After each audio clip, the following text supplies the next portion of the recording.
Hello and welcome to SPMIS Academy. Today we'll analyze important newspaper articles of 7th May 2025. Please note you can download the PDF version of today's newspaper analysis by clicking the link given in the comment section. This is the list of the topics that we'll be covering from today's newspaper. So before we take up the first topic of the day, जो the day before yesterday मैंने आपको question दिया था with respect to origin of sound when we clap. तो उसका correct answer होगा option A. By mistake I had said option D. So sound originates when we clap because of the vibration of the air molecules due to hand movement. तो आज के ये सारे topics हम discuss करेंगे but आप सबको पता ही होगा, आप सुबह से आप सुन ही रहे होंगे, आज का सबसे मुख्य न्यूज़ है ऑपरेशन सिंदूर. बट आज किसी भी न्यूज़पेपर में ऑपरेशन सिंदूर को कवर नहीं किया गया है because it happened in the wee hours. मतलब 3 या 4 बजे के आसपास सुबह सुबह हुआ है ऑपरेशन सिंदूर, जहां पाकिस्तान के ऊपर कुछ कुछ सर्टेन लोकेशंस पे जहां टेररिस्ट लोगों का एग्रीगेशन हुआ करता था, वहां पे इंडियन एयर फोर्सेस ने अटैक किया है. तो ऑपरेशन सिंदूर के बारे में डिटेल तरीके से कल अखबारों में आएगा, उसको हम लोग कल के न्यूज़पेपर एनालिसिस में देखेंगे. प्रीलिम्स पर्सपेक्टिव से क्या क्या इंपॉर्टेंट फैक्ट्स पूछे जा सकते हैं अलग अलग लोकेशंस के बारे में, वो सब कुछ हम लोग कल देखेंगे. तो operation Sindoor will be covered tomorrow in detail in the newspaper analysis because tomorrow only it will come in the newspapers. Most probably आज के दिन हो सकता है कि अभिषेक लेकर सर कोई एक वीडियो बनाए ऑन ऑपरेशन सिंदूर. मैं भी अपने तरफ से कल न्यूज़पेपर एनालिसिस में कवर करूंगा. चलिए आज का पहला टॉपिक लेते हैं, Sajjan Singh case 1964. Important from our syllabus GS paper 2 Indian polity point of view. देखिए ये जो आर्टिकल है इंडियन एक्सप्रेस का, it is in continuation of the series that has been started by Indian Express newspaper, जिसका नाम है reshaping the republic case by landmark case. इस series के अंतर्गत इंडियन एक्सप्रेस न्यूज़पेपर में इंपॉर्टेंट सुप्रीम कोर्ट या high court के judgements cover किए जा रहे हैं which have shaped Indian political history post independence. तो इस सीरीज के अंतर्गत कई सारे इंपॉर्टेंट जजमेंट्स हम लोग देख चुके हैं, जैसे Champakam Dorairajan case, Anwar Ali case, Narasu Appa Mali, Hanif Qureshi, Kedarnath Singh case. And today we'll be covering up Sajjan Singh case. Sajjan Singh case basically deals about amendability of fundamental rights, कि क्या fundamental rights को amend किया जा सकता है या नहीं. तो हुआ क्या था, पहले बैकग्राउंड ऑफ द केस देखते हैं and then we'll come to the Supreme Court judgment in this particular case. 17th constitutional amendment act लाया गया 1964 में, जिसकी मदद से कुछ कानून, land reforms related laws were inserted in 9th schedule of the constitution. 9th schedule of the constitution में कुछ कानूनों को मेंशन करते ही these laws got immunity from judicial review on the grounds of violation of fundamental rights. 9th schedule में अगर किसी भी कानून को मेंशन कर दिया जाता था तो that means now those laws could not be evaluated in a court on the basis of violation of fundamental rights. ये था प्रोविजन ऑफ 9th शेड्यूल. तो कुछ कानूनों को land reform related laws were inserted into 9th schedule. इसको लेकर के फिर सुप्रीम कोर्ट में क्वेश्चन रेज किया गया और एक बेसिक फंडामेंटल क्वेश्चन रेज किया गया कि can parliament amend fundamental rights under article 368. तो आर्टिकल 368 के अंतर्गत पार्लियामेंट के पास अधिकार है संविधान में अमेंडमेंट करने का. बट क्या ये अधिकार अंडर आर्टिकल 368 पार्लियामेंट को पावर देता है कि वो part 3 that is fundamental right को भी अमेंड कर पाए? जिन लोगों ने भी पिटीशन डाला था उन्होंने आर्ग्यू किया कि article 368 should not be allowed और आप power under article 368 should not be allowed और should be given to the parliament to amend even part 3 of the constitution. मैं एक बार फिर से फ्रेम करता हूं. तो पिटिशनर्स आर्ग्यूड कि article 368 which grants power to the parliament to amend the constitution should not allow the parliament to amend part 3 of the constitution, क्योंकि part 3 is sacrosanct. Fundamental right is very essential aspect of any democratic constitution. तो उसको amend करने का power parliament के पास नहीं होना चाहिए. साथ ही साथ पिटिशनर से यह भी आर्ग्यू किया कि आर्टिकल 13 के अंदर ही सब क्लॉज 2 में मेंशन किया गया है कि Part 3 of the Constitution cannot be changed as per any law. So Article 3 का सब clause 2 reads something like this कि fundamental right, that is part 3 of the constitution, are protected from being violated by laws made by the state. तो कानून के मदद से fundamental right को amend नहीं किया जा सकता, अब्रिज नहीं किया जा सकता। ये आर्टिकल 13 में लिखा है, which is part 3 of the constitution itself. तो इस ग्राउंड पे, इन दोनों आर्टिकल्स के ग्राउंड पे, कि आर्टिकल 368 जो अमेंडमेंट का अधिकार देता है, ये अधिकार पार्ट 3 पे एप्लीकेबल नहीं होना चाहिए। क्यों? क्योंकि आर्टिकल 13 साफ साफ कहता है कि no law can violate fundamental right, कोई भी कानून फंडामेंटल राइट को वायलेट नहीं कर सकता। अब यहां पे सुप्रीम कोर्ट के सामने दो ऑप्शन थे, या तो वो सीधा सीधा मान ले कि हाँ, पार्लियामेंट के सामने, पार्लियामेंट के पास फंडामेंटल राइट को अमेंड करने का पावर नहीं है, या तो फिर वो यहां पे ये जो लॉ वर्ड है इसका इंटरप्रिटेशन करें और यहां पे इस लॉ वर्ड को डिक्लेयर कर दें कि here the word law means only ordinary laws but not constitutional amendment laws. और सुप्रीम कोर्ट ने दूसरा रास्ता अपनाया। सुप्रीम कोर्ट ने कहा कि आर्टिकल 13 ऑफ द कॉन्स्टिट्यूशन में जो वर्ड लॉ इस्तेमाल किया गया है, it pertains only to ordinary laws but not to constitutional amendment laws. That means constitutional amendment laws की मदद से फंडामेंटल राइट्स को बदला जा सकता है। Article 13 sub clause 2 reads that fundamental rights are protected from being violated by laws. Supreme court ने interpret करते हुए कहा कि here the word law means only ordinary laws passed by the parliament but not the constitutional amendment law passed under article 368 of the constitution, and that is why अगर संविधान को amend किया जाए आर्टिकल 368 की मदद से, तो उसकी मदद से इवन पार्ट 3 को भी चेंज किया जा सकता है। तो simply if you read Supreme Court judgement in this Sajjan Singh case, तो सुप्रीम कोर्ट सेड कि आर्टिकल 13(2) में जो वर्ड लॉ है, that is not with respect to constitutional amendment law. ये जजमेंट देने वक्त, सज्जन सिंह जजमेंट देते वक्त, Supreme Court relied on its previous judgement जिसका नाम है Shankari Prasad judgement of 1951। There also Supreme Court gave similar judgement where it said कि the word law used in article 13 means only ordinary law but not constitutional amendment law. तो इसका सीधा सीधा मतलब ये हुआ कि सज्जन सिंह केस में सुप्रीम कोर्ट ने पार्लियामेंट को अलाउ किया that it can amend any part of the constitution including part 3 that is fundamental right under article 368। अब इस जजमेंट का सिग्निफिकेंस क्या है? Of course this judgement reaffirmed parliamentary power to amend fundamental rights at any time, या any part of the constitution could be amended including fundamental right. लेकिन फिर हुआ क्या कि एग्जीक्यूटिव जो उस टाइम की सरकारें थी, खासकर बाद में जो इंदिरा गांधी जी की सरकार आई, उसका बहुत ज़्यादा टसल हुआ जुडिशियरी के साथ। एग्जीक्यूटिव एंड जुडिशियरी के टसल ने 1966 ऑनवर्ड काफ़ी हद तक Indian political history post independence को शेप किया है, specially during Indira Gandhi regime. बहुत सारे अमेंडमेंट्स करने लगे इंदिरा गांधी की सरकार, including many amendments with respect to fundamental rights part 3 of the constitution. और यही कारण है कि सुप्रीम कोर्ट ने 2 साल के अंदर ही अपना जो फैसला था सज्जन सिंह केस में, उसको रिवर्स कर दिया। In judgment Golaknath case, in Golaknath versus state of Punjab 1967, supreme court overruled its judgment in Sajjan Singh case where it said that parliament cannot amend fundamental right.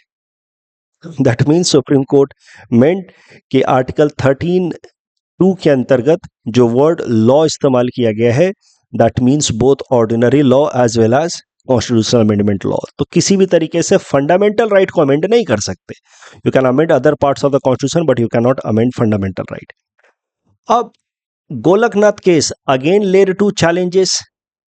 It brought a very acute sticking point, a confrontational stance between executives and judiciary.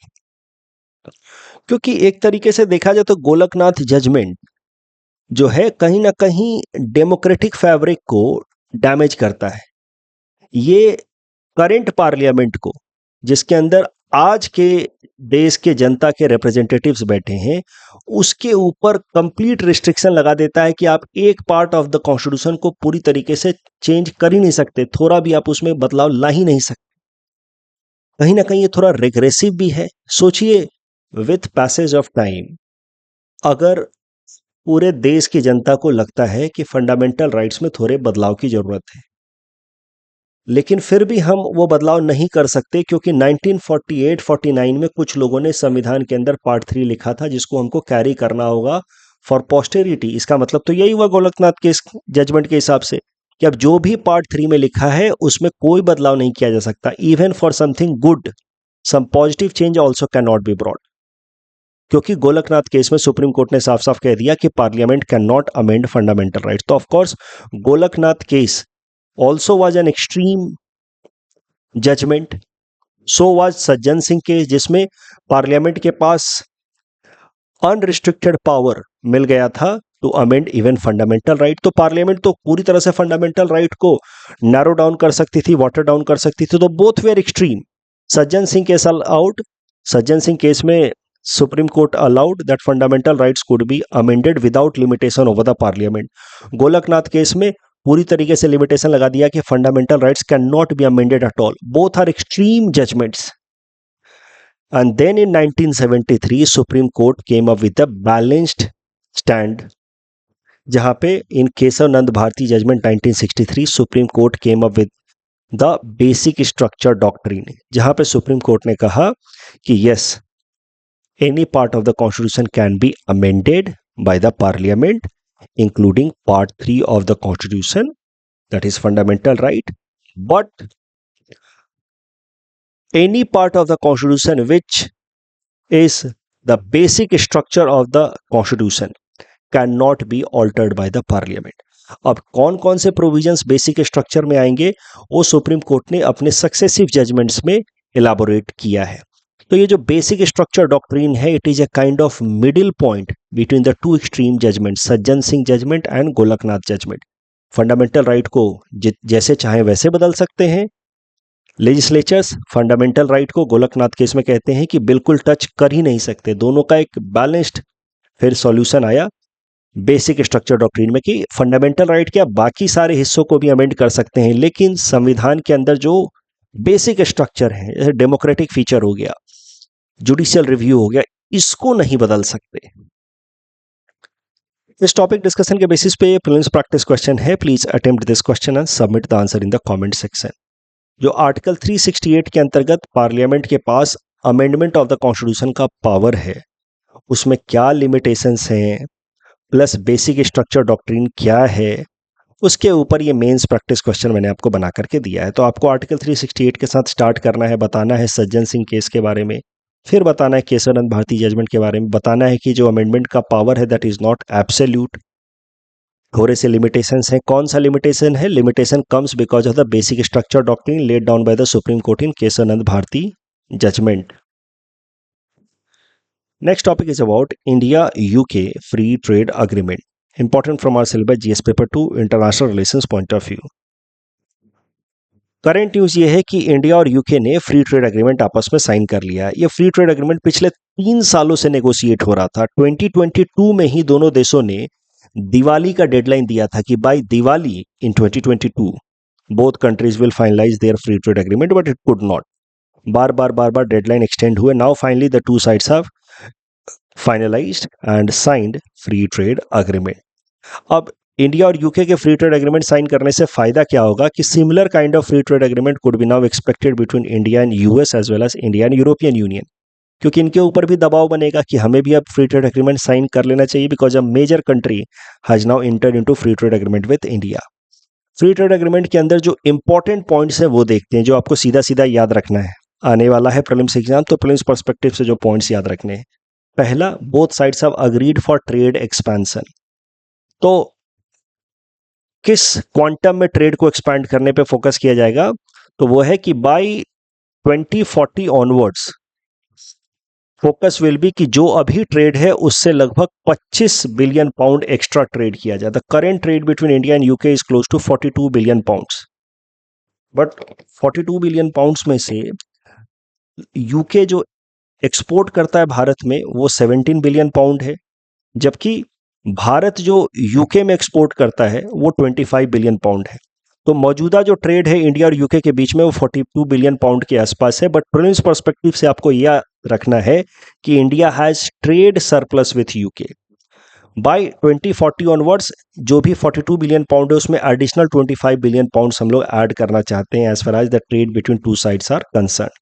साथ ही साथ both countries have agreed for tariff reduction and market access with respect to certain products. For example, India will get tariff reduction on its product like footwear, textile, automobile components, electrical machineries, minerals that are exported to UK. वहीं UK will get tariff reduction on whiskey, gin, automotives, cosmetic, lamp, salmon, chocolate, biscuits जो mainly UK produce करता है वो सारी चीजें जब भारत में अब इंपोर्ट होंगी तो उस पर टैरिफ कट डाउन होगा। कहीं ना कहीं ये जो India UK free trade agreement है इसके पीछे जो अभी जाकर के फाइनलाइज हुआ इसके पीछे डोनाल्ड ट्रंप की जो टैरिफ पॉलिसीज है वो भी रिस्पॉन्सिबल है। डोनाल्ड ट्रंप की जो tariff policies हैं, it has pressurized all the major economies of the world including India and UK, and that is why these countries are looking forward to have reliable partner। उसी context में आप देख सकते हैं कि India and UK have finalised this free trade agreement. साथ ही साथ there has been agreement with respect to service and workforce mobility. So now UK will allow Indian workers to take up employment opportunities in certain specific sectors in UK under this new provision, service and workforce mobility under India UK free trade agreement. तो दोनों ही देशों ने यह भी कहा है कि free trade agreement is the basic या beginning for deeper cooperation in future. In future we can see cooperation in the field of defence, security, critical technology, education, tourism. So इसी कॉन्टेक्स्ट में वन इंडियन ऑफिशियल सेड कि the free trade agreement between India and UK is floor not the ceiling, मतलब a lot more is yet to come with respect to India UK cooperation. इस topic discussion के basis पे prelims practice question है। Please attempt this question and submit the answer in the comment section. Next topic is about cashless treatment of road accident victims scheme 2025। Important from our syllabus GS paper 2 governance point of view. Current news ये है कि union ministry of road transport and highways ने एक नया स्कीम लाया है, cashless treatment scheme for road accident victim 2025। इस स्कीम के अंतर्गत किसी भी रोड एक्सीडेंट विक्टिम का 1.5 लाख तक का ट्रीटमेंट किया जाएगा बिना किसी इंश्योरेंस या लीगल फॉर्मेलिटीज के। अगर एक्सीडेंट हो जाता है तो उसको नियर बाय हॉस्पिटल में ले जाया जाएगा और उसको 1.5 लाख रुपए तक का इलाज हॉस्पिटल करके देगा बिना किसी इंश्योरेंस या और फॉर्मेलिटीज के। इंतजार नहीं करना है, उसका ट्रीटमेंट शुरू कर देना है। 1.5 लाख रुपए तक का ट्रीटमेंट तो आपको कर ही देना है। 7 दिन तक ये स्कीम वैलिड रहेगा, यानी कि आज एक्सीडेंट हुआ तो अगले 7 दिन तक अगर 1.5 लाख रुपए खर्च होते हैं तो उतने तक का इलाज हॉस्पिटल को करना है। Victim will receive treatment at A hospital near the accident site या एट अ डेजिग्नेटेड हॉस्पिटल। तो जो हॉस्पिटल्स अपने आप को इस स्कीम के अंतर्गत डेजिग्नेट कराना चाहते हैं वहां पे तो विक्टिम को ले जाया जाएगा तो उसका 1.5 लाख रुपए तक का इलाज होगा 7 दिनों तक। जो डेजिग्नेटेड हॉस्पिटल नहीं है बट फिर भी वो एक्सीडेंट साइट के नज़दीक है उनको भी इलाज करना है, बट उनकी जो रिस्पॉन्सिबिलिटी होगी if a hospital is not designated under this scheme, यानी कि हॉस्पिटल ने अपने आप को इनरोल नहीं करा अंडर दिस स्कीम, तो उसकी रिस्पॉन्सिबिलिटी होगी कि विक्टिम को स्टेबलाइज कर दे। 1.5 लाख रुपए तक का इलाज नहीं करना है नॉन डेजिग्नेटेड हॉस्पिटल को, उसका रिस्पॉन्सिबिलिटी है कि वो विक्टिम को स्टेबलाइज कर दे। तो पॉइंट इज कि अगर अब एक्सीडेंट हो जाता है कहीं पे भी तो किसी भी नियर बाय हॉस्पिटल में आप लेकर के जाएं, अब हॉस्पिटल मना नहीं कर सकता एज पर दिस स्कीम कि नहीं हम इलाज नहीं करेंगे। अगर वो डेजिग्नेटेड हॉस्पिटल है अंडर दिस स्कीम तब तो उसको 1.5 लाख रुपए तक का इलाज करना है टिल नेक्स्ट 7 डेज। अगर नहीं है तब भी उसको विक्टिम को स्टेबलाइज करना है। Hospitals must not delay the treatment in any circumstances. इस स्कीम के इम्प्लीमेंटेशन को ओवरसी करने की जिम्मेदारी जिस एजेंसी की है उसका नाम है नेशनल हेल्थ अथॉरिटी। मेंस में अगर आप कभी आर्गुमेंट लिख रहे हो कि how judiciary ensures complete justice, तो वहां पे आप लिख सकते हैं कि this cashless treatment of road accident victim scheme has been notified after Supreme Court's directive to the government. So this is a good example ki how sometimes judiciary plays a proactive role in ensuring complete justice. इस topic discussion के basis पे simple prelims practice question है. Please attempt this question and submit the answer in the comment section. Next topic is about India's large dams on Chenab river. Important from prelims exam point of view. देखिए, Pahalgam terror attack Bharat में हुआ, उसके response में भारत ने Indus water treaty के ऊपर restriction लगा दिया.